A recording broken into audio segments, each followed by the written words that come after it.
अस्सलाम वालेकुम, good morning, सुबह बखैर। Good morning everyone, welcome to Geo Pakistan with Huma and Abdullah. आज जुमा है एंड इट सीम्स लाइक ये रमज़ान उल मुबारक स्टार्ट होने से पहले का आखिरी जुमा जो होता है ना, नहीं आखिरी नहीं लेकिन आखिरी वीकेंड।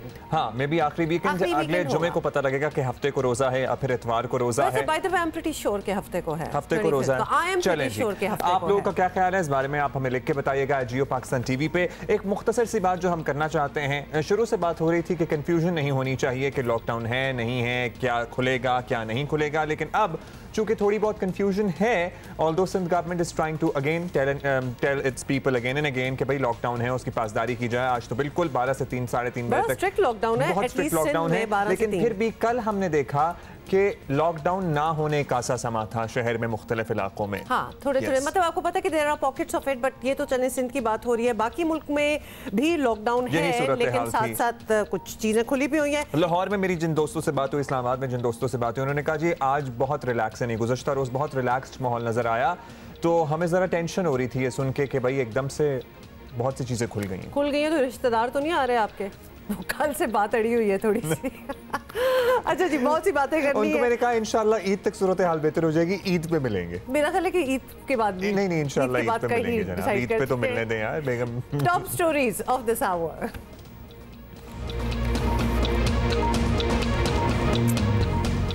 सिंध में जुमे के इज्तिमात का मामला हल हो गया, उलमा का मुकम्मल ताउन का ऐलान, लेकिन बाकी मुल्क में नमाज जुमा के इज्तिमात होंगे या नहीं, अवाम अब तक अंधेरे में है। वज़ीर आज़म तीनों सूबों में गए लेकिन सिंध ना आए। कराची के वोटर्स में नज़रअंदाज किए जाने का तासुर बढ़ रहा है। रवैया यही रहा तो हुक्मरान जमात को सियासी कीमत भी चुकाना पड़ सकती है।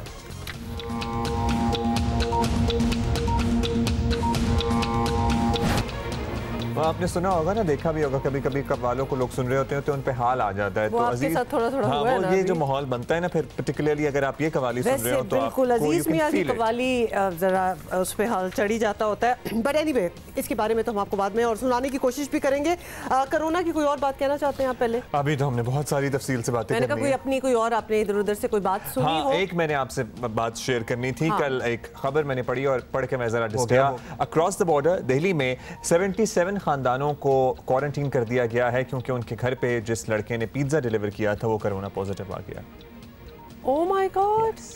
That is something. So you have to be really cautious of what you're ordering from outside और as अगर well. तो इसको थोड़ा सा मैं कह दूं कि अगर आप बाकी मुल्कों से कनेक्ट करते हैं कि जी बाकी मुल्कों में भी डिलीवरी सर्विसेज चल रही हैं, तो आपको अंदाज़ा नहीं है कि उसके कितने प्रोटोकॉल्स होते हैं। मतलब आमने सामने भी नहीं आते, वो चीज़ें रखी जाती हैं एक जगह, फिर उन पर स्प्रे होते हैं, फिर कलेक्ट किया जाता है। सो लिहाजा it's procedure. Cash transaction in other countries as well, जो भी डिलीवरी वो ऑनलाइन ही हो जाता है। अच्छा जी, आपको बताएं कि कोरोना लॉकडाउन का एक और जुमा आ गया और आज इज्तिमात होंगे या नहीं, अवाम अब तक अंधेरे में है। उलमाए कराम कहते हैं जुमे के इज्तिमात होंगे, लेकिन हुकूमत कहती है पहले की तरह लॉकडाउन बरकरार है। रवां हफ्ते हुकूमत ने चंद कारोबार खुलने की इजाज़त दी तो मुख्तलिफ मकातब फिगर के उलमा ने जुमे के इज्तिमात का ऐलान कर दिया। अल्लाह ताला आज से मसाजिद पर लॉकडाउन का इतलाक़ नहीं होगा। जो सोशल डिस्टेंस का तिब्बी मशवरा है उसको मेंटेन किया जाएगा और मस्जिद में 5 वक्ता नमाज, जुम्मतुल मुबारक, नमाज तरावीह, एतिकाफ, तमाम इबादत का सिलसिला जारी और सारी रहेगा। मस्जिद के सफ़बंदी में इस बात का एहतमाम किया जाए कि 2 सफ़ों के दरमियान एक सफ़ का फासला हो और एक सफ़ में भी मुख्तदी मुनासिब फासले के साथ खड़े हों। नमाज जुमा में उर्दू तकरीर बंद कर दी जाए। अगर ज़रूरत हो तो सिर्फ 5 मिनट के लिए लोगों को एहतियाती तदाबीर से आगाह किया जाए। जिस रोज़ उलमा ने यह ऐलान किया उसी रोज़ वज़ीर आज़म इमरान खान का बयान आया। वो इस मामले में उलमा से मुशावरत करेंगे और ये तो आपने सुना भी। मुख्तलिफ फ़िक़्ह के उलमा को मैं बुलाऊँगा, उनके साथ हम मुशावरत करेंगे कि हमने कैसे करना है कि हमारी इबादत भी हो और साथ साथ ये जो कोरोना का ये जो एक दुनिया पे अज़ाब आया हुआ है, इससे भी हम अपने लोगों को कैसे बचाएं। तो इसके ऊपर हम बाकायदा अगले दिनों में मुशावरत करेंगे और इंशाअल्लाह रमज़ान से पहले आप सबको बताएंगे कि कैसे हम ये दो बैलेंस कर सकते हैं। जुमे में ज़रा मुश्किल हो सकता है सोशल डिस्टेंसिंग को बलूज़ खातिर रखना, क्योंकि वहाँ तो जहाँ चप्पलें पड़ी होती हैं वहाँ इतना रश होता है कि गुजरने की जगह नहीं होती। आइडिया अगर आप इज्तिमा में नमाज पढ़ें और फिर भी फासला रखें तो वो निगेट ही हो जाता है आइडिया, फिर आप घर में ही पढ़ लें नमाज। खैर गुज़िश्ता शाम आपको बताएं वज़ीर आला सिंध ने भी उलेमा से मुशावरत की, दिन 12 से 3 बजे तक सख्त लॉकडाउन का ऐलान किया, जिसकी मुफ्ती मुनीबुर रहमान ने तायद भी की। सो ये जुमा तो फाइनल हो गया कि लॉकडाउन ही फॉर सिंध। इसको मैं कह भी दिया है और कह दूँगा कि मसाजिद के अंदर कोई सख्ती वगैरह ना करें, लेकिन आवाम से यही अपील है, सब लोगों से यही अपील है कि कल हम दोबारा 12 बजे से 3 बजे तक घरों पे नमाज अदा करें। कल की जुम्मतुल मुबारक के बारे में मैं आइम्मा-ए किराम, खुतबा-ए इज़ाम और आवाम से अपील करता हूँ कि वो हस्ब मामूल ताउन करें ताकि कल का जुमा खैरियत से गुजर जाए। कोई नाखुशगवार वाक़या रूनुमा नहीं होना चाहिए। लेकिन इतना वक्त गुजर गया, सूबाई हुकूमतें शिकवे करती रहीं कि किसी ने उनसे रब्ता नहीं किया और ना ही कोई बाकायदा इजलास बुलाया। वफाकी वज़ीर मज़हबी उमूर ने मुफ्ती तकी उस्मानी और मुफ्ती मुनीबुर रहमान से रब्ता किया और इजलास बुलाने पर इत्तफाक भी हुआ, लेकिन बात इससे आगे नहीं बढ़ी। अब हालत यह है कि लॉकडाउन भी कायम है, उलमा का भी ऐलान मौजूद है, वो भी पीछे नहीं हटे। ऑल्दो मुफ्ती मुनीबुर रहमान साहब ने कल CM सिंध के साथ आज के जुमे की तो तफसील बयान कर दी। शहरी जुमा पढ़ने घरों से निकलें या नहीं निकलें कोई क्लियरली बताने वाला है नहीं, और सिंध में तो चलो हमें फिर भी थोड़ी सी क्लैरिटी मिल गई है। बाकी सूबों का क्या हाल है वो आप बेहतर जाना। और एक पर्सपेक्टिव अभी हम यहाँ ले भी लेते हैं। हमें ज्वाइन किया है वफाकुल मदारिस अल अरबिया के हेड हनीफ जलंधरी साहब ने।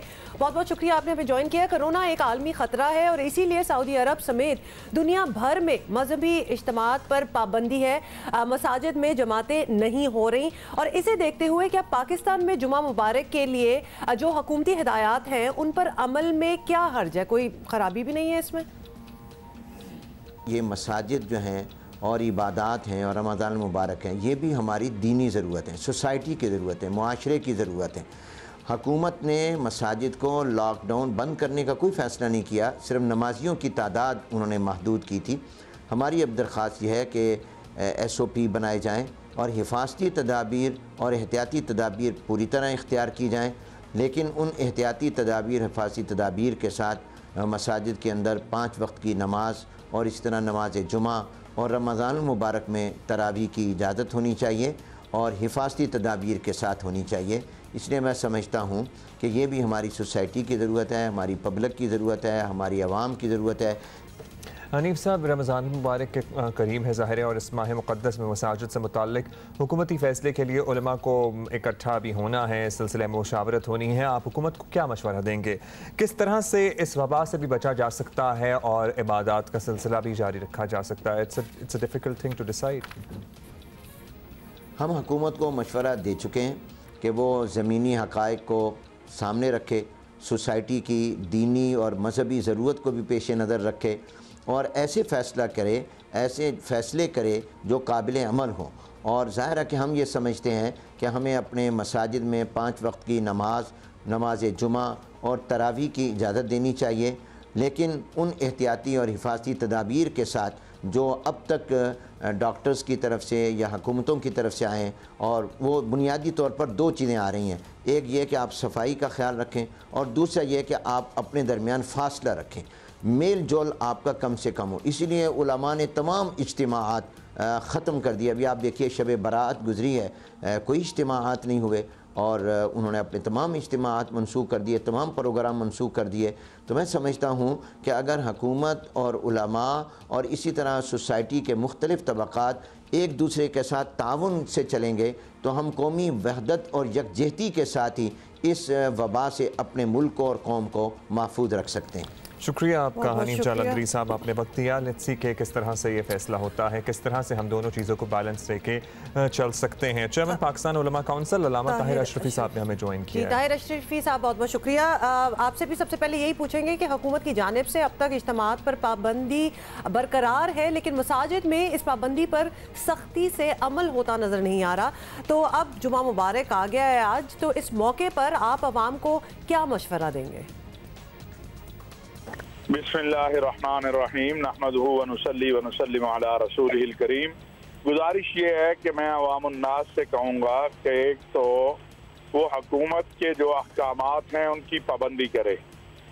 उलमा ने तजावीज़ दी हैं, लेकिन लॉकडाउन तोड़ने या इस तरह की बात, ये उलमा पूरे मुल्क के उलमा का मुत्तफ़िक़ा फ़ैसला है कि उलमा की जो तजावीज़ हैं, जो हफ्ते को इंशाअल्लाह सदर साहब की मीटिंग में डिस्कस भी होगा, उस वक़्त तक जो हुकूमत का फैसला आया हुआ है उस पर अमल करें।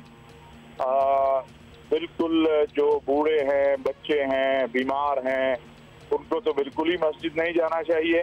और मसाजिद की जो इंतज़ामिया है उसको भी मुकम्मल हिफाजती तदाबीर इख्तियार करनी चाहिए और किसी भी जगह पर तसादुम या पुलिस से या इंतज़ामिया के इदारों से वो बिल्कुल नहीं करना चाहिए। शरीयत भी, इस वक्त के हालात भी, मुल्क का कानून भी इसकी इजाज़त नहीं देता।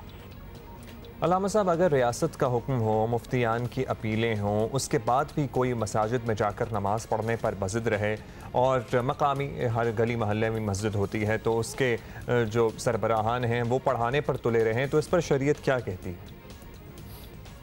देखिए, जब ये वाज़े हो जाए कि खुदा न खास्ता नुकसान होगा, जो फर्द जा रहा है वो अपना भी नुकसान करेगा, क्योंकि अगर वो बीमार है तो उससे कई औरों को बीमारी लगेगी। जिस तरह बताया जा रहा है 40 लोग या कोई बता रहा है 170 लोग एक आदमी से ये वायरस पहुंचता है, तो वो खुद अगर बीमार है तो दूसरों को बीमार करेगा, और अगर बाहर से कोई बीमार है तो वो खुद बीमार होगा और अपने अहले खाना को बीमार करेगा। जैसे कराची में एक वाकया और भी जगह पर ये वाकयात पेश आए हैं। तो शरीयत इस्लामिया ये कहती है कि खुद भी ज़रर से बचो और दूसरों को भी बचाओ। तो शरीयत, जब उलमा और मुफ्तियान और शरीयत इस्लामिया और हुकूमत ये कह रही है तो आपको घर में बैठना चाहिए, और अगर आप घर से निकलते हैं तो फिर लॉ एंड ऑर्डर फोर्सेस जो है उनका इख्तियार है कि वो आपको आपके घर वापस भेजें।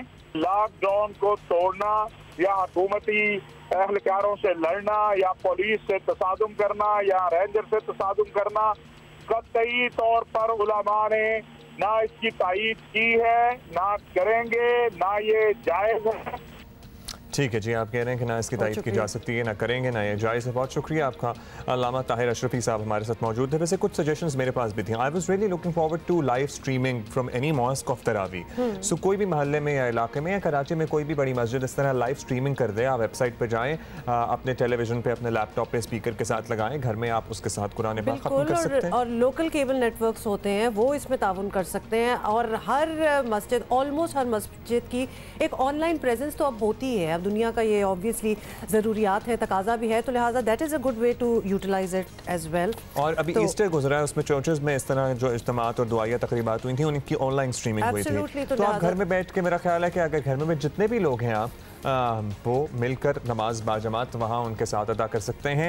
डिफरेंट टाइम्स, डिफरेंट मेजर्स, जाहिर है कि चीज़ें बदलती रहती हैं। बिल्कुल मौलाना अशरफी का भी जिस तरह अब्दुल्ला ये कहना था कि जहाँ पता चल जाए, ये बिल्कुल डिटर्मिन हो जाए कि कोई इस किस्म की मर्ज है, कोई इस किस्म की वबा है जिससे आपको भी ख़तरा है और आपकी वजह से किसी और को भी ख़तरा हो सकता है, तो उसमें फिर ऑब्वियसली कुछ चीज़ें बदल जाती हैं। और आप, या फिर अगर बहुत ही आप बज़िद हैं तो महल्ले में एक दो घर मिलके अगर कोई इबादत करना चाहें तो वो कर सकते हैं अपने किसी के लॉन में, गैराज में। वैसे तो that's not even ideal, but आप ये ऑनलाइन स्ट्रीमिंग पे तो तवज्जो दे सकते हैं। ऑनलाइन वाला तो बहुत ही ज़बरदस्त idea, but in any case बहुत से आइडियाज़ हैं, इन पे ज़रा गौर किया जाए तो नमाज भी चलेगी और इबादत भी चलेंगी, और ऑब्वियसली एक थोड़ा सा बचाव का जो कहा गया है वो भी साथ साथ होगा। इंसानी जानों को बचाना, इससे बड़ी इबादत तो कोई हो नहीं सकती। वैसे तो यही बात है। ब्रेक ले रहे हैं अभी, हम सोचें इस बारे में। Welcome back. और हमने तो समा बांध दिया है टाइटल से। आज हम ऐसी शख्सियत को याद कर रहे हैं जो कव्वाली में अपना एक मुनफरिद नाम और मकाम रखती हैं। बाज़ लोगों ने इन्हें कव्वाली के शहंशाह कहा। कव्वाली के साथ तालीम से भी उन्हें खास रग़बत रही। अरबी, फ़ारसी और उर्दू में MA किया। हम बात कर रहे हैं फ़लसफ़े और सूफीज़म के शेदाई अज़ीज़ मियाँ कव्वाल की। पाकिस्तान समेत दुनिया भर में अजीज़ मियाँ का नाम नहायत इज़्ज़त और एहतराम से लिया जाता है। मारूफ कव्वाल अजीज़ मियाँ 17 अप्रैल यानी आज ही के दिन 1942 को भारत के शहर दिल्ली में पैदा हुए, मगर बचपन मीरठ में गुजरा। असल नाम अब्दुल अजीज था। से अक्सर अपनी कव्वालियों में इस्तेमाल करते थे, जो बाद में उनके नाम का हिस्सा बन गया। अजीज मियाँ ने अपने फनी दौर का आगाज़ अजीज मियाँ मेरठी के हैसियत से किया था। सन 2000 में मुख्तसर अलालत के बाद ईरान के शहर तेहरान में अजीज मियाँ का इंतकाल हुआ। इंतकाल के वक्त अजीज मियाँ की उम्र 58 बरस थी। वसीयत के मुताबिक अजीज मियाँ को मुल्तान में उनके मुर्शिद के पहलू में दफन किया गया। हम ये सोच रहे थे कि अजीज मियाँ के आगे अगली नस्ल में इनके वारिसान में हमें नहीं मालूम कि कोई कव्वाली करता है कि नहीं करता। अदरवाइज़ ये पूरे घराने हैं, जैसे उस्ताद नुसरत फ़तेह अली खान साहब के भतीजे राहत फ़तेह अली खान साहब, फिर फरीद अयाज और इन लोगों के पूरा ख़ानदान ही आपको पता है, मुईज़ ये सब लोग आए थे हमारे पास। अच्छा जी, मूविंग ऑन, आपको बताएं कि तहरीक इंसाफ ने सिंध में ही सियासी मैदान गर्म कर रखा है और वज़ीर आज़म सिंध ही नहीं आ रहे। तहरीक इंसाफ को आज नहीं तो कल इसकी कीमत भी चुकाना पड़ सकती है। वज़ीर आज़म इमरान खान ने गुज़िश्ता हफ्ते पंजाब, खैबर पख्तूनख्वा और बलोचिस्तान का दौरा किया, जहाँ खुद तहरीक इंसाफ की या इत्तेहादियों की हुकूमतें हैं। कोरोना के बड़े पैमाने पर फैलने के बावजूद वज़ीर आज़म ने सिंध का रुख नहीं किया। प्राइम मिनिस्टर साहब से यही दरख्वास्त होगी कि जब सूबे सिंध में आए, उनका अपना सूबा है, जब चाहे आए, लेकिन इस सूबे के जो गाइडलाइंस हैं, जो SOPs इशू की हुई हैं, उसको वो खुद फॉलो करके दिखाएं तो लोगों पे बड़ा अच्छा एक इम्प्रेशन जाएगा। वज़ीर आज़म यहाँ के भी वज़ीर आज़म है, उनको आना चाहिए। आजकल वफाकी हुकूमत की सारी तोपों का रुख भी सिंध की तरफ ही है। लाड़काना, जैकाबाद, गोटकी, शिकारपुर, एक हॉस्पिटल नहीं है जिसमें वेंटिलेटर लगाओ। इलेक्ट्री से आपने खुद ही क्लेम कर लिया कि इलेक्ट्रिक तो प्राइवेट एंटरप्राइज है। अली बाबा ने इक्विपमेंट भेजा गवर्नमेंट ऑफ पाकिस्तान को, हुकूमत पाकिस्तान को, पाकिस्तान के लिए आपने क्लेम कर लिया। 1 महीने तक हम खामोश थे। 1 महीने तक आपने अपने लोग छोड़े हुए थे, हर चीज़ को ट्विस्ट जलेबी की तरह घुमा रहे थे। तो पंचिंग बैग जो होता है वो तो वापस पंच नहीं करता, लेकिन हम पंचिंग बैग तो नहीं है। ये ड्रामेबाजी बंद करें ना। एयर कंडीशन कमरों में बैठकर CM साहब बातें कर रहे हैं, भाषण दे रहे हैं। कल उन्होंने कहा कि जी 12 यूसियों को 7 लाख आदमियों को हम बंद कर देंगे। 7 आदमियों को तो बंद नहीं कर सकते, कैसे बंद करेंगे आप 7 लाख आदमियों को? 2.5 अरब रुपए आपको प्राइवेट लोगों ने फंड दिया है सिंध गवर्नमेंट को। वो फंड कहाँ गया है? जो वफाक के 12,000 दिए हुए एहसास प्रोग्राम के, उसमें से 1,000 रुपए मार गए। अगर ये नहीं रुका तो हम मजबूर होंगे कि सिंध की आवाम के फ्रंट को हम खुद इंडिविजुअली सारे MNAs मिनिस्टर्स लीड करेंगे। वैसे 1 महीने तक जब ऑपोजिशन चुप थी सिंध में, तो सबकी फोकस सिर्फ और सिर्फ कोरोना की तरफ ही और आपको पता है, बल्कि फैसल वाउडा साहब का तो हमने जिक्र भी किया था कि कहाँ गायब है, अब लगता है सुनते ही निकल आए। खैर, वज़ीर आज़म खुद कह चुके हैं कि कोरोना के खिलाफ इक़दामात करके हल्कों में सियासत मजबूत की जा सकती है। जो लोग आप में से ये फैसला कर लेंगे कि अपने हलके में लोगों के साथ जुड़ जाना है, उनकी मदद करनी है, उनके दुख दर्द में शामिल होना है, आपकी खुशकिस्मती है कि आप गवर्नमेंट में हैं। गवर्नमेंट की सारी जो एफर्ट होगी वो आपके ज़रिए होगी, यानी आपके ज़रिए इन द सेंस कि वो आपके खाते में चली जाएगी। एक बड़ी ज़बरदस्त अपॉर्चुनिटी भी आपके लिए कि आप हमेशा के लिए अपने हलके को सिक्योर कर लें अगर आपने लीडरशिप दिखा दी। और इसी के अंदर फिर एक कौम इमर्ज कर जाएगी, जिसमें जिस तरह हल्के में आप पॉलिटिशियंस इमर्ज कर जाएंगे, जिस तरह गवर्नमेंट ऊपर जा सकती है और इसी में नीचे भी आ सकती है। लेकिन ये सिंध में जिस किस्म की सियासत हो रही है ना, इससे हल्का सिक्योर नहीं होगा, इससे और आपकी सियासत डैमेज होगी। आज़ाद कश्मीर और गिलगित बल्तिस्तान की बात करें तो वहाँ भी तहरीक इंसाफ की हुकूमतें नहीं, शायद इसीलिए वज़ीर आज़म ने वहाँ जाना भी मुनासिब नहीं समझा। लेकिन सिंध की बात करें तो कराची मुल्क का सबसे बड़ा शहर है, जिसकी सबसे ज़्यादा सीटें PTI के पास हैं। इस शहर से 2 अरकान वफाकी काबीना का हिस्सा हैं, MQM भी हुकूमत में शामिल है। ऐसे में वज़ीर आज़म अगर सिंध को नज़रअंदाज करेंगे तो ये खुद उनकी जमात के लिए भी सियासी नुकसान का बायस बन सकता है। और इसी पे हम मज़ीद बात करते हैं। कायदे हिज़्ब इख्तिलाफ सिंध असम्बली में तहरीक इंसाफ के रहनुमा फिरदौस शमीम नकवी साहब ने हमें ज्वाइन किया। जी नकवी साहब, आपसे सबसे पहले पूछना चाहेंगे कि तहरीक इंसाफ के सब लीडर और वफाकी वुज़रा सिंध हुकूमत के खिलाफ एक महाज सजाकर बैठे हैं।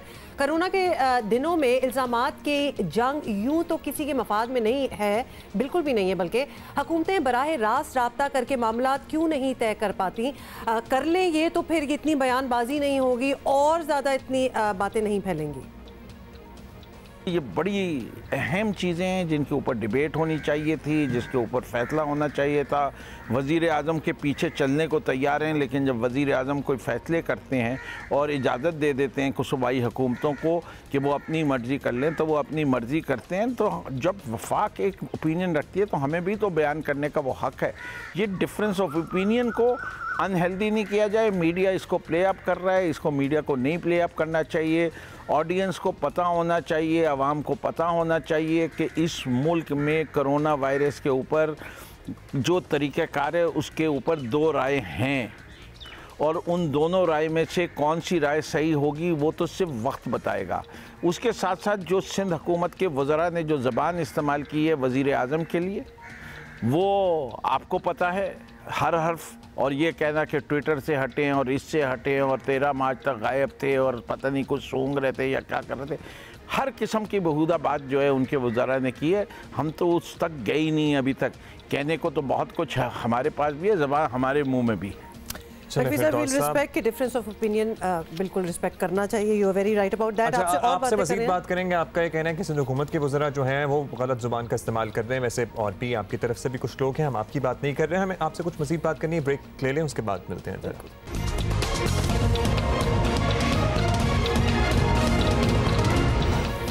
Welcome back. हम ब्रेक से पहले बात कर रहे थे सिंध में कोरोना वायरस पर जो सियासत हो रही है उसकी, और कायदे हिज़्ब इख्तिलाफ सिंध असम्बली में PTI को रिप्रेजेंट करते हुए फिरदौस शमीम नकवी साहब हमारे साथ मौजूद हैं। शुक्रिया नकवी साहब, आपने वेट किया। नकवी साहब, हम बात कर रहे थे लेकिन अभी आपसे पूछना चाहेंगे कि सिंध हुकूमत से तहरीक इंसाफ का सियासी इख्तिलाफ अपनी जगह, लेकिन जाहिर है वज़ीर आज़म तो पूरे मुल्क के वज़ीर आज़म हैं। कराची में बहुत सीटें भी मिली हैं, कराची की रिप्रेजेंटेशन है पाकिस्तान तहरीक इंसाफ की। अगर सिंध के आवाम के साथ उन्हें जुल्म होता हुआ नजर आ रहा है और वो ये कह भी चुके हैं कि सिंध के आवाम ने भुगता है इन फैसलों को, तो वो एक दफ़ा खुद आकर हालात देख लें, या फिर ये हालात देखने की जिम्मेदारी उन्होंने फैसल वाडा और अली जैदी को दी हुई है। मेरे ख्याल से देखिए, पहली चीज़ ये है कि जो मुल्क के मसाइल चल रहे हैं उसके अंदर आप अपने कमांड एंड कंट्रोल सेंटर से जो है वहाँ पहुँचते हैं, और आप वो हर जगह पहुँचेंगे। वो बलूचिस्तान भी गए, वो KP भी गए, वो पंजाब भी गए, और इस हफ्ते उनका सिंध आने का था, वो इंशाल्लाह अगले हफ्ते पहुँचेंगे। तो इसको कोई, मैं समझता हूँ फजूल में जो भी इस बात को हवा दे रहा है इसके अंदर कोई वजन नहीं है। जहाँ तक इमरान खान का अपने पाकिस्तानियों से मोहब्बत का ताल्लुक़ है, तो इमरान खान ने हमेशा जब भी खिताब भी किया है तो मेरे पाकिस्तानियों करके कहा, कभी किसी कौम का जिक्र नहीं करते, कुछ नहीं करते। और सबसे बड़ा सबूत जो है उनको गरीब के दर्द का, वो एहसास प्रोग्राम है जिसके तहत उन्होंने 12,000 रुपया हर कितने ख़ानदानों को, 1,20,00,000 ख़ानदान को। वतन कार्ड वाली जो बात करते हैं कि ये उससे बढ़ता, हाँ उसमें 25,000 रुपये तो ज़रूर दिए गए थे, लेकिन 1,20,00,000 के कहीं लगभग भी नहीं थे। वहाँ जो मैं कल रात डाटा देख रहा था तो जो मुझे वतन कार्ड की साइट पे मिला वो 17 लाख लोगों का मिला। अच्छा जी, बहुत बहुत शुक्रिया हमसे बात करने का। और बिल्कुल फिरदौस शमीम नकवी साहब हमसे बात कर रहे थे। अब एक हमारी ख्वाहिश तो यही है, अगर हम देखें कि किस लेवल की ये वबा, something that has never happened before, ये पहुंची हुई है, तो everybody should be on the same page. क्या ख्याल है? Everybody should be on the same page. इतनी बड़ी चीज़ हो जाए, बच्चे, बूढ़े, मर्द, खवातीन, सबको अपना अपना पार्ट प्ले करना चाहिए। अगर आप कुछ नहीं कर सकते, इनफैक्ट सबसे बड़ा पार्ट तो आप घर बैठ के प्ले कर सकते हैं। ये आपकी कंट्रीब्यूशन है बहुत बड़ी। जी, लेकिन हम एक और एग्जांपल आपके सामने शेयर करना चाहते हैं। 99 साल बरतानवी रिटायर्ड फौजी हैं टॉम मोरे, इन्होंने वॉक करके जो है एक ज़बरदस्त काम किया। एक्चुअली अभी टाइम नहीं है, why don't we show it, क्योंकि ये आपको दिखाना पड़ेगा तो आपको समझ आएगी कि ये क्या बात हो रही है। We'll see you in the next hour of Geo Pakistan.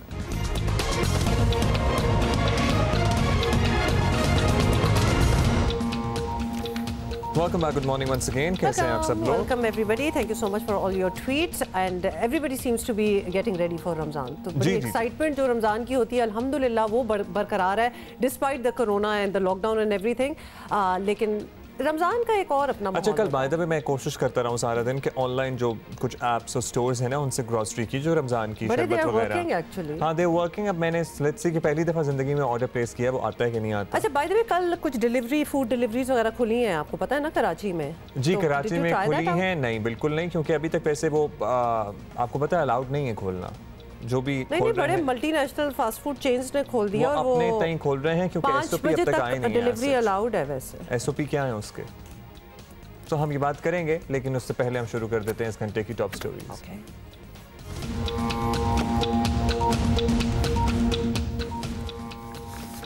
Lockdown में नरमी के बाद से कोरोना केसेस की तादाद में वाज़े इजाफा हुआ है। मामलात ज़्यादा बिगड़े तो सारी जिम्मेदारी वफाकी हुकूमत के सर आएगी।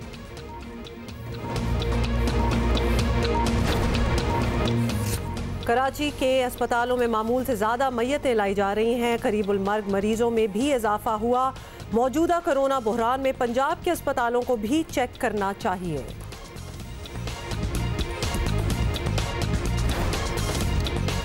और कोरोना वायरस के खिलाफ मौसर इक़दाम करने में ख़वातीन रहनुमा मर्द रहनुमाओं पर बाजी ले गईं।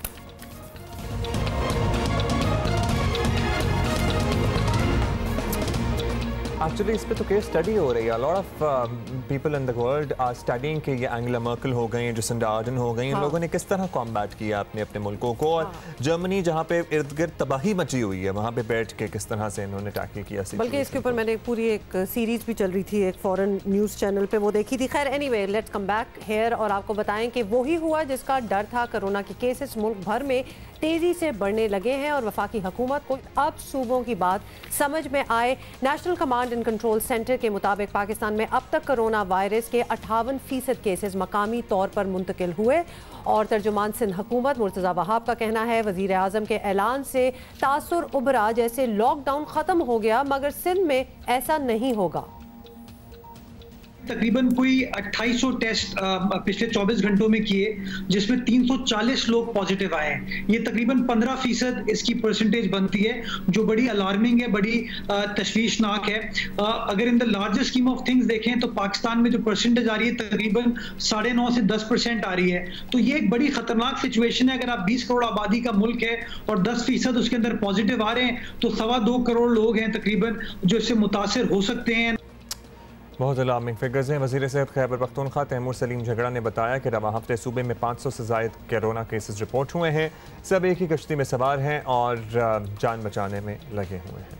पेशावर और मर्दान में 100 से ज़ायद केसेस रिपोर्ट हुए हैं। पेशावर में कोरोना केसेस की तादाद भी मुसलसल बढ़ रही है। अगर लोगों ने एहतियात ना किया, अगर हमने मिल के ये कैंपेन ना चलाया और ये ट्रांसमिशन रेट 2 तक गया या 2.5 तक गया, 2 तक जाएगा, तो लेट्स से कि हफ्ते में डबल होता है। 5000 से 10, 10 से 20, 20 से 40, 40 से 80, आपके पास महीने के अंदर 80,000 केसेस होंगे। हम जितने भी उसमें डिटेक्ट करें ना करें, आप खुद से उसका कैलकुलेशन लगा लें। और अगर महीने के अंदर 80,000 होंगे, उसके एक हफ्ते बाद 1,60,000 और एक हफ्ते बाद 3,20,000। इसको प्लीज हालात जंग समझिए ताकि हम मिल के इस चैलेंज से निकलें। आपको बताएं कि मुल्क के 2 सूबे खुलकर अपनी परेशानी का इजहार कर रहे हैं। वफाक को देखना चाहिए कि खुदा न खास्ता आने वाले दिनों में ये मामला कहीं ज़्यादा ख़राब ना हो जाए। तो ये भी एक बात है जिसको माइंड में रखना चाहिए। अभी हमें ज्वाइन किया है सिंध हुकूमत के तर्जुमान मुर्तज़ा वहाब ने। मुर्तज़ा, आपसे पूछना चाहते हैं कि सिंध में सबसे पहले लॉकडाउन किया गया, सख्त पाबंदियाँ लगाई गई, लेकिन फिर भी कोरोना के केसेस तेज़ी से बढ़ते नज़र आ रहे हैं। तो क्या वजह समझ आती है आपको इसकी?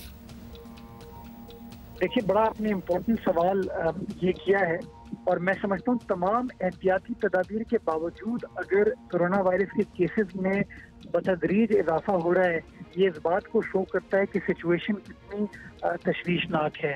इसका मतलब है कि हमें और ज़्यादा मुतहर्रिक अंदाज से कोरोना वायरस की वबा को काबू पाने के लिए इक़दाम उठाने की ज़रूरत है। सिंध हुकूमत ये समझती है कि इक़दाम उस वक्त तक सही तौर से कारामद नहीं हो सकते जब तक सारे मुल्क के अंदर यकजहती हो इसके हवाले से और एक नेशनल स्ट्रैटेजी के साथ हम आगे बढ़ें। वज़ीर आला सिंध ने ये तमाम बातें फेडरल गवर्नमेंट के सामने, वज़ीर आज़म के सामने रखी हैं और जो फैसला किया गया है वो वज़ीर आज़म की जानिब से किया गया है। जिन इंडस्ट्रीज को एग्जेम्प्ट किया गया है उनको हम सख्त SOPs के साथ अमल दरामद कराएंगे। लेकिन मैं इस चीज़ को वाज़ेह करना चाहूँगा कि अगर इंप्रेशन ये कुछ लोग ले रहे हैं कि जैसे सूबा सिंध के अंदर लॉकडाउन ख़त्म कर दिया गया है, मैं समझता हूँ ये तासुर गलत है। लॉकडाउन अभी भी है और इंशाल्लाह सिंध गवर्नमेंट उन SOPs के साथ इस लॉकडाउन को सिंध भर के अंदर इन्फोर्स कराएगी और शहरियों से एक बार फिर हम अपील करेंगे कि इस लॉकडाउन में हमारा साथ दें, अपने घरों में मौजूद रहें और गैर ज़रूरी एतबार से अगर अपने घरों से ना निकलें तो वो हुकूमत का साथ देंगे कोरोना वायरस की वबा के फैलाव को रोकने के लिए। अच्छा मुझसा, अब तो लॉकडाउन भी पहले वाला नहीं है, लोगों का मेलजोल भी बढ़ेगा और बढ़ रहा है, हमने देखा खुद क्या हालात हैं। अब इन हालात में आप समझते हैं कि कोरोना फैलने का खतरा ज़्यादा बढ़ चुका है ऑलरेडी? अगर हम एहतियात नहीं करेंगे तो कोरोना वायरस एक ऐसी वबा है जिसकी ना कोई इलाज है और ना कोई और तरीकाकार है इससे निपटने के लिए। दुनिया भर के अंदर जिन ममालिक ने इसके ऊपर काबू पाया है उन्होंने सोशल डिस्टेंसिंग करके, आइसोलेशन करके, लॉकडाउन करके इस वबा पर काबू पाया है। हम अभी भी समझते हैं कि हमें और ज़्यादा मौसर तरीके से काम करने की ज़रूरत है और इसीलिए मैं समझता हूँ मीडिया को भी यही मैसेज लोगों को कन्वे करना चाहिए कि गैर ज़रूरी एतबार से हम लोग अपने अपने घरों से ना निकले, अपने घरों में रहें, ताकि ना सिर्फ हम अपने आप को इस वबा से बचा सकें बल्कि ज़्यादा ज़रूरी है कि जो वल्नरेबल सेक्शन है यानी कि हमारे जो बुजुर्ग हैं, हमारे बच्चे जो हैं, उनको भी हम तहफ़्फ़ुज़ फराहम कर सकें इस वबा से।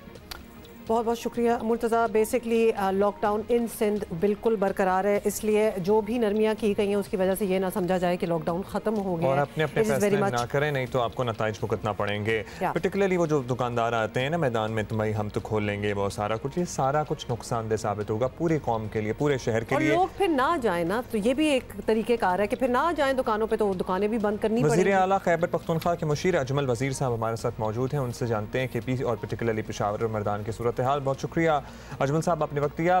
खैबर पख्तूनख्वा के वज़ीर सेहत भी बज़ाहिर लॉकडाउन के हक़ में नज़र आते हैं, सभी को लग रहा है कि लॉकडाउन से फ़र्क पड़ सकता है और पड़ा है। खैबर पख्तूनख्वा हुकूमत ये मौक़िफ़ वफाकी हुकूमत को बता नहीं पाई, क्यों वहाँ नरमी की हिदायत सामने आई हैं? प्राइम मिनिस्टर इमरान खान साहब की जो विज़न है वो ज़ाहिर है कि एक तरफ हमने कोरोना वायरस के ख़िलाफ़ जंग लड़ना है और दूसरी तरफ गुर्बत और अफलास भी है। अब हमने जिन चीज़ों में नरमी दी हुई है उसके साथ SOPs भी है। उस नरमी का बिल्कुल ये मकसद नहीं है कि वो हमने जो जिन चीज़ों में हमने नरमी दी है उस में भी हमने जो समाजी राब्तों का जो एक वो बन सकता है ख़तरा, उसको अवॉइड किया जाएगा। उसके हवाले से गवर्नमेंट ने, डिपार्टमेंट्स ने SOPs बनाए हुए और उस पर स्ट्रिक्टली अमल किया जाएगा। लेकिन हमने दोनों जंग लड़ने और एक टाइम पे दोनों जंग लड़ रहे हैं। अच्छा अजमल वज़ीर साहब, ये भी बता दीजिएगा कि अब कोरोना की सूरत हाल जिस तरह बिगड़ रही है ये सबके लिए ही परेशान कुन है। कोई भी इससे फिर बच नहीं सकता अगर इसे एक दो लोगों को भी हो जाए, बिकॉज एवरीबडी ट्रैवल्स ऑल्सो। आपको लगता है कि सूबे के अस्पताल और तिब्बी अमला आने वाले दिनों में सब संभाल लेगा एंड वो इक्विप्ड हैं कि जितना भी लोड आ जाए हम टेक केयर कर लेंगे? देखिए, पहली बात तो यह है कि इस वक्त हमारे जितने भी वसाइल हैं, हमारे जितने भी इंतज़ामात है कोरोना वायरस की वबा के ख़िलाफ़, चाहे वो क्वारंटाइन सेंटर हमारे हो, चाहे आइसोलेशन सेंटर हो, चाहे हमारे हाई डिपेंडेंसी हॉस्पिटल्स हो, यूनिट्स हो, वो हमने तमाम सूबे में कायम किए हुए हैं। और बैकअप पे भी हॉस्पिटल्स हैं। जो ज़रूरी इक़दामात है वो हम उठा चुके हैं। उसमें डेफिनेटली जो ज़ायरीन आए थे, DA खान में 2 जगहों पे ज़ायरीन थे जो आए थे और एक पेशावर दुरानपुर में था। वो सारे एक के अलावा सारे सेहतियाब होकर, उनमें कुछ में पॉजिटिव भी आया था। उन्होंने अपना टाइम गुजारा जो क्वारंटाइन का टाइम था, उसके बाद सारे अपने घरों को चले गए हैं। शुक्रिया, बहुत शुक्रिया अजमल वज़ीर साहब, वज़ीर आला खैबर पख्तूनख्वा के मुशीर हमसे बात कर रहे थे। अब आगे चलते हैं, एक और पर्सपेक्टिव लें। डॉक्टर शहबाज गिल ने हमें ज्वाइन किया है, बहुत शुक्रिया शहबाज साहब, आपने वक्त दिया। डॉक्टर साहब, सिंध हुकूमत ही नहीं, खैबर पख्तूनख्वा के वज़ीर सेहत भी कह रहे हैं कि लॉकडाउन बहुत ज़रूरी है, वो भी इसमें नरमी के हक़ में नहीं है। तो फिर वफाकी हुकूमत ने लॉकडाउन में नरमी वाले फैसले पर किस तरह तक पहुँचा, या how did you guys decide कि हाँ बस अब नरमी कर देनी चाहिए? बिस्मिल्लाहिर्रहमानिर्रहीम, आपका बहुत शुक्रिया। देखिए, सिंध हुकूमत हो, पेशावर की, आप KPK की हुकूमत हो, पंजाब की हो, वफाकी हुकूमत पाकिस्तान की हो या दुनिया की कोई हुकूमत भी हो, लॉकडाउन के कोई भी ख़िलाफ़ नहीं है। वज़ीर आज़म इमरान खान ने कई दफ़ा अपनी तकारीर में ये कहा कि अगर मुल्क के पास वसाइल हों तो लॉकडाउन ही सबसे अच्छा इसका ऑप्शन है, जैसे चाइना ने किया। उन्होंने चाइना के लॉकडाउन की तारीफ भी की। लॉकडाउन के कोई खिलाफ नहीं, सिर्फ और सिर्फ बात ये हो रही है कि क्या पाकिस्तान उस तरह के लॉकडाउन का मुतहम्मल हो सकता है जैसा बहुत सारे दूसरे मुल्कों में, जहां लोगों के पास रहने की जगह भी ज़्यादा, वसाइल भी ज़्यादा हैं, वो खुराक भी ज़्यादा देर के लिए ले सकते हैं, और अगर ख़ुद नहीं ले सकते तो उनकी हुकूमतें दे सकती हैं। हमारे यहाँ आपके सामने है कि हमारे यहाँ गुर्बत 24.9% लोग एक्सट्रीम गुर्बत की लकीर के नीचे हैं। तो ऐसे हालात में एक्सट्रीम किस्म का जो लॉकडाउन है वो मुमकिन नहीं है।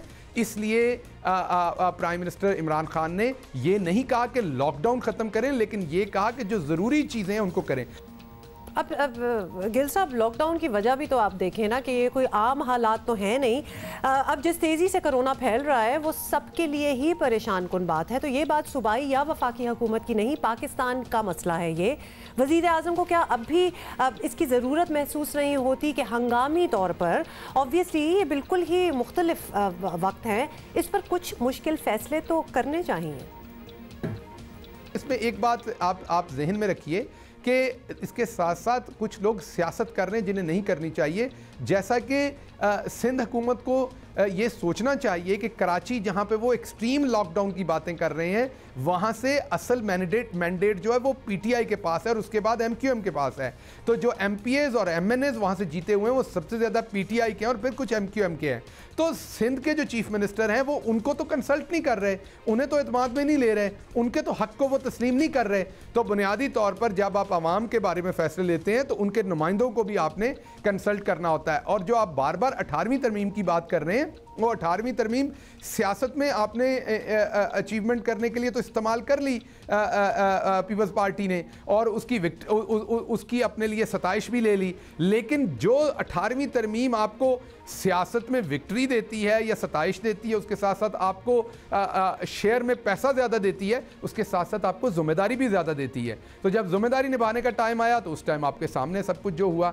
तो बुनियादी तौर पर मुराद अली शाह साहब को सोचना चाहिए कि उन्हें सबको साथ लेके चलना चाहिए और इस मामले पे इस तरह की सियासत नहीं करनी चाहिए। अच्छा डॉक्टर साहब, तहरीक इंसाफ की क़यादत में क्या ये बात समझी जा रही है कि अगर खुदा न खास्ता कोरोना से ज़्यादा नुकसान हुआ तो फिर लोग सूबाई हुकूमतों को नहीं, वज़ीर आज़म और वफाकी हुकूमतों को ही ज़िम्मेदार मानेंगे? इसके बड़े सियासी नुकसानात हो सकते हैं। अल्टीमेटली ये एहसास है पार्टी में मौजूद, क्योंकि दीगर मुल्कों में जहाँ अब आसानियाँ की जा रही हैं उनके कर्व फ्लैट हो गए हैं, हमारा तो कर्व ऊपर ही जा रहा है। अभी लगता है अभी हमारा पीक आया भी नहीं है। देखिए, 18वीं तरमीम के बाद सूबे रिस्पॉन्सिबल हैं अपनी हेल्थ के भी और अपने इंतज़ामी मामलात के भी। अभी तक जो वफाकी हुकूमत है उसने बेहतरीन कारकर्दगी की, अल्लाह का शुक्र है। सबसे पहले तो कि अल्लाह ने हमें महफूज रखा, और उसके साथ साथ आपने देखा कि प्राइम मिनिस्टर इमरान खान ने बग़ैर छुट्टी किए, बग़ैर कोई किसी किस्म के लैतोलाल के, जो आवाम के बेस्ट इंटरेस्ट में था, दिन रात काम करते हुए हर चीज़ के ऊपर हैंड्स ऑन रिस्पॉन्स दिया। एक बेहतरीन और पाकिस्तान की तारीख में पहली दफ़ा NCC की तरह का एक ऐसा प्लेटफॉर्म बनाया जिसमें चारों चीफ मिनिस्टर होते हैं और GB के चीफ मिनिस्टर होते हैं और उसके साथ प्राइम मिनिस्टर होते हैं जो आज़ाद कश्मीर के। सबकी बात सुनी जाती है, सबके साथ कंसेंसस से फैसले होते हैं। ये पहले मुल्क की तारीख में ऐसे आपने कभी इतना क्विक और इतना एक्यूरेट और इतना ऑथेंटिक और इतना मैं ये कहूँगा कि फोकस्ड एफर्ट नहीं देखी किसी फेडरल गवर्नमेंट से। तो अल्लाह का शुक्र है, चीज़ें बिल्कुल वैसे जा रही हैं जैसे अल्लाह के करम से प्लान की गई थी। बहुत बहुत शुक्रिया शहबाज गिल साहब हमसे बात करने का, और दुआ तो हमारी भी यही है कि इंशाल्लाह जो भी प्लान कर रहा है, जिसके भी इख्तिलाफ हो उनके साथ, एवरीथिंग वर्क्स आउट गुड, क्योंकि ऑब्वियसली पाकिस्तान की अवाम का मकसद है और एवरीबडी शुड बी। एक बात हम बारहा कहते हैं कि हुकूमतें जो मर्जी सख्तियाँ कर दें, हुकूमतें जितनी मर्जी पाबंदियाँ लगा दें, अगर आपको कुछ नरमी की इजाज़त दी भी गई है तो खुद एहतियात करनी है, खुद आगाही होनी चाहिए, खुद अपने आप को दूसरों से कैसे दूर रखना है, खुद कैसे हाथ हर जगह पे नहीं जगह के लगाना, खुद बार बार कैसे हाथ धोने हैं या सैनिटाइज करने हैं या साबुन का इस्तेमाल करते हुए बस अपने आप को क्लीन रखना है, अपने चेहरे को ढांप के रखना है। You have to be responsible yourself. So true, आपने जो बात की है, कोई कुछ भी कह दे, आपको तो पता है ना कि क्या हो रहा है, तो लिहाजा forget about all the directives की जी शहर में इजाज़त है बाहर जाने की, नहीं है इस शहर में है उस शहर में नहीं है, आपको तो पता है ना कि आपको घर में रहना है। तो लिहाजा don't get out of the house. Stationery की दुकान खोल के भी बैठे हुए हैं, हजाम की दुकान खोल के भी बैठे हुए हैं, तो आपको पता होना चाहिए कि आपने भीड़ नहीं लगानी है दुकान में। उसमें भी आप अपनी कर सकते हैं। अच्छा, दो चीज़ें मैं जल्दी से कह दूं। एक तो आपने वो साबुन हाथ धोने की बात की है और अपने आप को बिल्कुल आप स्टरलाइज रखें, तो उसमें ये ज़रूर याद रखें कि 20-30 सेकंड आपने हाथ तो धोने हैं, लेकिन 20-30 सेकंड प्लीज़ पानी ना खुला छोड़ दें नल में। तो ये ना हो कि यहाँ एक चीज़ हम ठीक कर रहे हैं और बहरान किसी और चीज़ का आ जाए। दूसरी चीज़, Abdullah, I was having a conversation with हमारे एक फैमिली फ्रेंड है उनके साथ, and he said to me कि ये सोशल डिस्टेंसिंग जो टर्म है वो शायद इतना सूट इसलिए नहीं करता बिकॉज सोशली तो हम सारे बहुत ज़्यादा कनेक्टेड हैं, पहले से ज़्यादा। ऑनलाइन अगर आप देख लें तो इतना हम लोग, physical distancing is the right term जो यूज़ करना चाहिए, क्योंकि सोशल तो बल्कि इनकरेज किया जा रहा है। कितना टाइम है घर में कि अपने रिश्तेदारों से, भाई बहनों से, अब्बू अम्मी से जो दूर दूर रहते हैं उनसे आप ऑनलाइन बातें करें। अब तो वीडियो कॉल्स हो सकती हैं, तो socially you are connected, physically अपना डिस्टेंस जो है वो बरकरार रखें।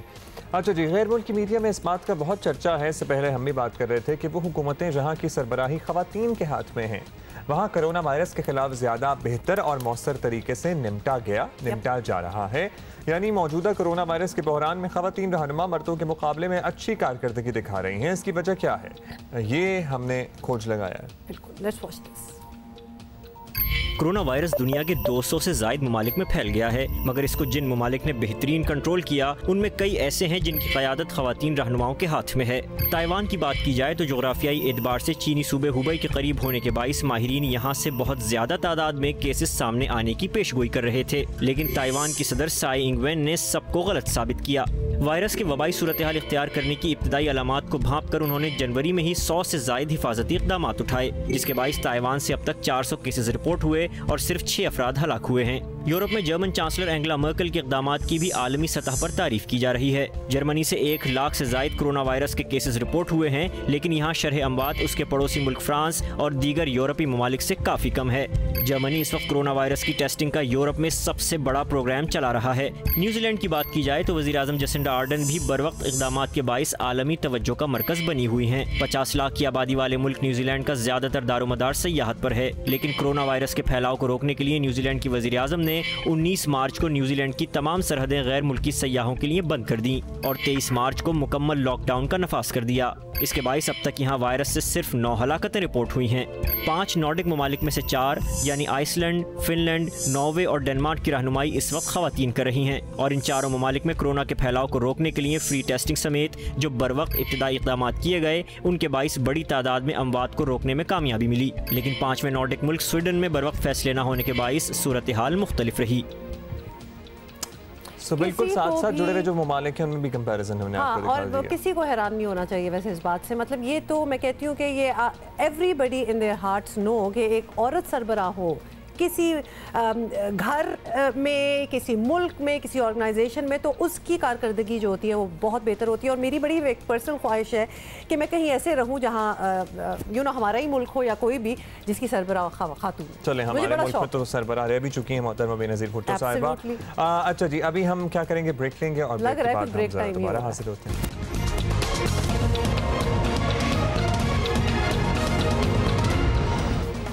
Good morning once again. आज जुमा है, दोबारा से हम आपको बता दें, ताकीद कर दें कि कहीं भी इस तरह से जुमे के इज्तिमात की इजाज़त नहीं है। मसाजिद खुली हैं, लेकिन मसाजिद में इंतज़ामिया ही जुमा पढ़ने जा सकती है, आज़न पढ़ सकती है, आप नहीं जा सकते अपने घर से। तो सिर्फ 3 से 5 अफराद नमाज जुमा अदा कर सकेंगे। पहले सिंध की क्लैरिटी के बाद अब पंजाब हुकूमत की तरफ से भी वाज़ेह ऐलान आ गया है, मसाजिद में सिर्फ खतीब, इमाम, मौज़्ज़िन, केयर टेकर नमाज की अदायगी कर सकेंगे। कोरोना के असरात से बचने के लिए शहरियों को घरों में नमाज अदा करने की हिदायत की गई है। शहरियों को डॉक्टर्स और उलमाए कराम की हिदायत के मुताबिक हिफाजती फासला बरकरार रखने की हिदायत की है और पुलिस हुक्काम की जानिब से मसाजिद के बाहर सिक्योरिटी और गश्त बढ़ाने की भी हिदायत की गई है। सो पंजाब की तरफ से भी क्लैरिटी बिल्कुल आ गई है, क्योंकि अभी जब से शुरू से हमने आज से बात कर रहे थे शो में कि आज पंजाब में क्या करना है, सिंध का तो बता दिया गया था। क्लैरिटी जो है ना अब 10 साढ़े 10 बजे आ रही है, ये पहले आ जानी चाहिए। एटलीस्ट जुमे की नमाज के सिलसिले मतलब अगर आपने सोच ही लिया था तो पहले बता देते, इतनी स्पेकुलेशंस ना होती। एनीवे मूविंग ऑन, आपको बताएं कि कराची के अस्पतालों में मामूल से ज़्यादा करीबुल मर्ग मरीज आने और अमवात की खबर ने सबको झंझोड़ दिया है। पंजाब तालों की सूरत हाल भी चेक करना पड़ेगी। 2 रोज़ पहले ये खबर सामने आई कि कराची के अस्पतालों में मामूल से ज़्यादा मरीज मुर्दा हालत में लाए जा रहे हैं। खुद वज़ीर आला सिंध ने भी इस बात पर तशवीश का इजहार किया। ऐसे केसेस भी अस्पतालों में आ रहे हैं विच और थोड़ी तादाद उनकी ज़्यादा हो गई है, हुआ ब्रॉट डेड। कुछ तफ्तीश के अस्पतालों ने की, एक्सरे वगैरह लिया है और वो जो लंग्स की एक्सरे में पता ये चला है कि ये शायद मोस्ट प्रॉब्ली, फिर उन्होंने एक्सपर्ट से शेयर किया है कि जो कोविड पेशेंट्स हैं, कोरोना के पेशेंट्स हैं, उनके लंग्स इस तरीके से होते हैं। तो तशवीश जो मुझे बहुत ज़्यादा है, बहुत ज़्यादा है। जिन्ना अस्पताल के executive director doctor Simi Jamali ने भी इस बात की तस्दीक की है। क्या कहा, सुनिए। जिन्ना अस्पताल में लाए गए हैं वो मरीज जो कि ब्रॉड डेड थे और ये तकरीबन 119 लोग थे 15 दिन के अंदर। इन 119 लोगों में अगर आप कुछ रोड ट्रैफिक एक्सीडेंट्स भी निकाल दें, इसमें से मेरा ख्याल में से 6-8 रोड ट्रैफिक एक्सीडेंट्स और 2-3 गन शॉट्स हैं। तो इसके अलावा वजह मौत जो है तबई वजह मौत बताई गई घर वालों की तरफ से, लेकिन क्योंकि ये ब्रॉड डेड थे तो इस वजह से हम ना इनका पोस्टमार्टम इनका नहीं हुआ, तो हमें कोई हतनी वजह नहीं पता चली। ये वजह कुछ भी हो सकती है, मौत की हो सकता है, तबई मौत हुई हो सकता है, लेकिन ज्यादातर पेशेंट्स जो हैं इस वक्त शरह जो है इनकी पहले से बहुत ज्यादा दुगनी हो गई है, ये समझिए। ईदी फाउंडेशन से फैसल ईदी ने भी इंकशाफ किया कि उनके पास मामूल से ज्यादा मुर्दे लाए जा रहे हैं। 13 दिन में 388 मैयतें हैं। उससे पहले अगर ट्रेंड देखें तो क्या ज्यादा मैयतें आ रही हैं आप, या इतनी ही मैयतें आमतौर पर आती हैं? पिछले साल का इन्हीं दिनों के अंदर जो 13 दिन थे 1 अप्रैल से लेकर 13 तक, उसमें 230 मैयतें थी। तो 388 यानी कि तकरीबन 158 ज्यादा लोग इस दफा आए हैं इन्हीं दिनों में पिछले साल के मुकाबले में। हाँ, 60 to 70। लेकिन देखें अभी भी ये कहना जो है वो मुनासिब नहीं होगा कि ये कोरोना के पेशेंट्स थे। और वज़ीर सेहत पंजाब डॉक्टर यास्मीन राशिद का कहना है कि अब तक हमें ऐसे कोई शवाहिद नहीं मिले कि पंजाब के अस्पतालों में लाए गए करीबुल मर्ग लोगों में कोरोना वायरस पाया गया हो। अच्छा जी, ज़राए के पास क्या खबर है और ये हमें पता चलाना है। पंजाब के वज़ीर सेहत का मौक़िफ़ आप तक पहुँचा दिया, उन्होंने रात भी जियो न्यूज़ से बात की थी, लेकिन अभी हमारे इंडिपेंडेंट जियो न्यूज़ के ज़राए क्या कहते हैं, पंजाब के अस्पतालों की क्या सूरत हाल है, वो हम आपको बताएंगे। जी बिल्कुल, रईस अंसारी साहब ने हमें लाहौर से ज्वाइन किया है, उनसे बात करते हैं। रईस साहब, कराची के जिन्ना अस्पताल में गुज़िश्ता 2 हफ्तों में 300 लोगों की अमवात हुई हैं। ये रूटीन से कहीं ज़्यादा है। चेक किया जाएगा कि इनकी अमवात हुई कैसे। तो लाहौर के अस्पतालों में क्या सूरत हाल है, ज़रा बताइएगा। लाहौर में जो सबसे बड़ा पंजाब का हॉस्पिटल है वो है मियां हॉस्पिटल। यहाँ पर जो पिछले साल 2019 में अगर मार्च का डाटा लें तो रोज़ जो डेथ होती है सिर्फ एमरजेंसी में वो है 25 से 30 तादाद, यानी 700 से 900 हर महीने डेथ होती थी, जिनमें एक्सीडेंट भी आते हैं, जिसमें दूसरी बीमारियों के लोग भी आते हैं। लेकिन इस माह मार्च में सिर्फ टोटल 230 डेथ जो हुई हैं वो एमरजेंसी में हुई हैं, जबकि 2019 में जो है ये डाटा तकरीबन 700 से 800 वेरी करता है एक माह का। लेकिन जो यहाँ डेथ जितनी उनकी सबकी जो है उन मालूमात हैं, कौन किस उसमें आए, कोई शॉक में आया, कोई टीबी में आया, किसी के लिवर फेलियर था, कुछ एक्सीडेंट में आए। और इस वक्त जो मियां हॉस्पिटल में भी जो कोरोना के मरीज़ हैं जो सबसे ज़्यादा वहाँ पर रखे जा रहे हैं, उनमें अब तक 13 डेथ हुई। 13 डेथ में 9 ऐसे मरीज़ हैं कोरोना के जो दूसरी बीमारी जिनको थी सीरियस बीमारी, एक को ब्रेन का टीबी थी, दूसरे को लंग्स की टीबी थी, एक का लिवर फेलियर भी था। सिर्फ 4 ऐसी डेथ हुई हैं जो प्योर कोरोना से हुई हैं, यानी कोरोना से उनकी हालत ख़राब हुई और उनके निमोनिया हुआ, रेस्पिरेटरी सिस्टम ख़राब हुआ और उसकी डेथ हो गई। लेकिन ऐसा नहीं है कि जो हॉस्पिटल में डेथ हो और उसकी डेथ होने के बाद उनके बाद डाटा ना हो। और जो ये अभी जो कराची की जो खबर आई जिन्ना हॉस्पिटल की, उसके बाद लाहौर के जो हॉस्पिटल हैं उन्होंने भी अपना दोबारा ऑडिट शुरू कर दिया है। अच्छा रईस साहब, एक तासुर ये है कि ज़्यादा अमवात की वजह सिर्फ कोरोना नहीं, ये भी हो सकती है कि कोरोना के बायस दूसरे अमराज में मुब्तला लोग भी बर वक्त अस्पताल नहीं पहुँच पाते। ज़ाहिर अस्पताल जाने के लिए ज़राए आमद व रफ्त भी कम हैं और लोग कतरा भी रहे हैं अस्पताल जाने से और उनकी जान चली जाती है। तो क्या ऐसा हो रहा है? देखिए बिल्कुल सही कह रहे हैं कि जो कोरोना से अमवात हैं वो बहुत ये कह लें कि अभी ना होने के बराबर हैं जिस ना दुनिया में ये मर्ज़ फैला हुआ है। और अब जब दौर जो है मीडिया से ज़्यादा सोशल मीडिया पे चला गया है। अगर किसी की कोरोना से डेथ हो तो 1 सेकंड में पता चल जाता है कि उसकी डेथ हुई। पिछले दिनों लाहौर की एक आबादी में जब ये कोरोना के मर्ज़ फैला है और वहाँ खातून की डेथ हुई तो अभी तक वो शायद हॉस्पिटल नहीं पहुँचे थे, और लेकिन वो सोशल मीडिया पे फुटेज भी आ गई, पुलिस खड़ी है, हेल्थ वर्कर्स खड़े हैं। तो जो मौत होती है ना, मैं ख़ुद भी जब हेल्थ रिपोर्टिंग की और मैंने ये क्राइम्स रिपोर्टिंग करता था, लोग कहते हैं जी कि ये ब्लास्ट हुआ है 30 मर गए होंगे, आप 8 दे रहे हैं। ऐसा कतई नहीं होता। जो डेड बॉडी है ना वो नहीं छुपती, उसकी मौत की वजह क्या है वो बाहर निकल ही आती है।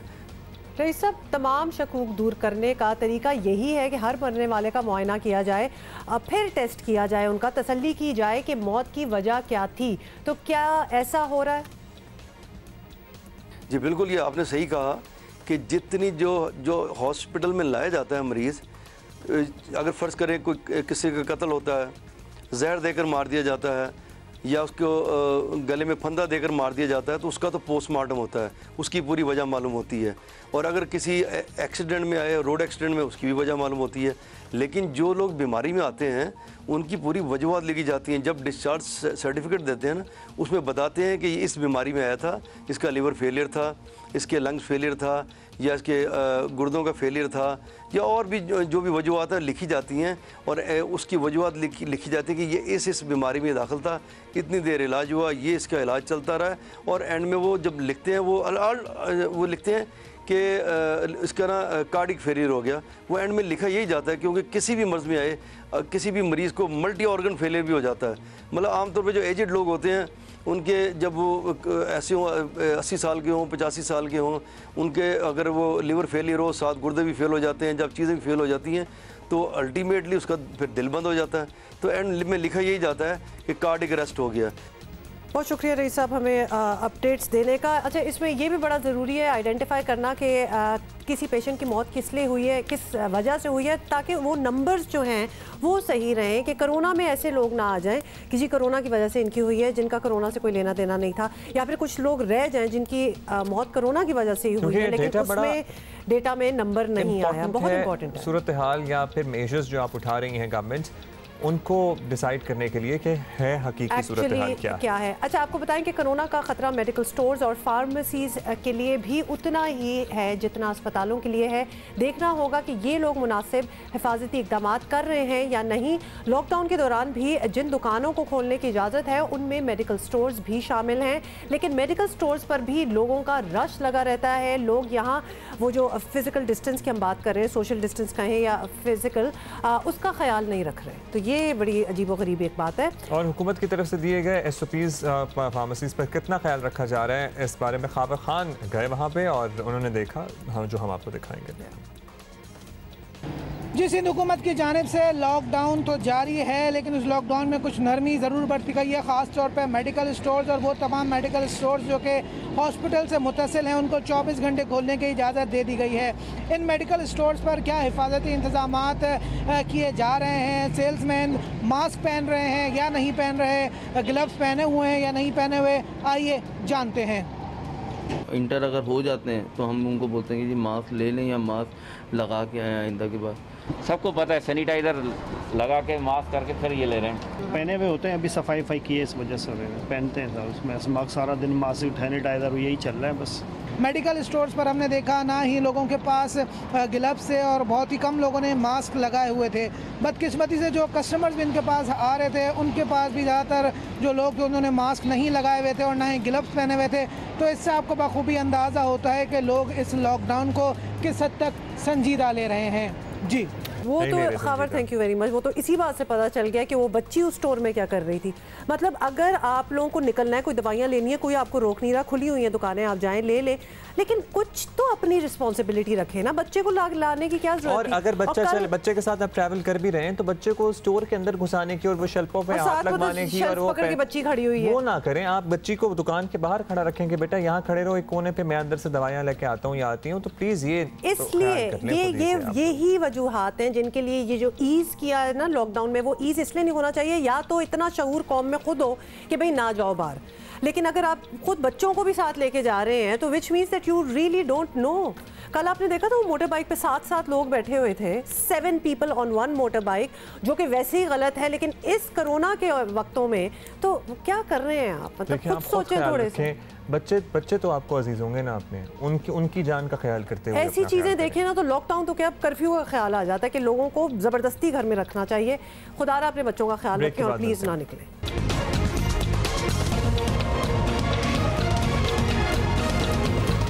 भाई एक इन्फॉर्मेशन जो हमारे एक व्यूअर हैं उन्होंने हम तक भेजी, मैं जल्दी से बता दूं। अजीज मियां कव्वाल की अगली नस्ल का उनके बेटों का हम तस्करा कर रहे थे, तो वो इन्फॉर्मेशन हम तक आई है। एंड द इन्फॉर्मेशन इज के अजीज मियां कव्वाल के बेटे हैं इमरान अजीज मियां कव्वाल और रावलपिंडी और इसके गिरदोनवा में बड़ा रेगुलरली परफॉर्म करते हैं। तो यस, उनकी लेगेसी बढ़ रही है। Lovely, I am very curious to see कि उनका भी वही ऑरा है जो अजीज मियां। एक वीडियो भी उन्होंने मुझे भेजी, आप यूट्यूब कर सकते हैं, हम आपको फिर कभी दिखा देंगे और आपको मैं अभी ब्रेक में दिखाऊंगा।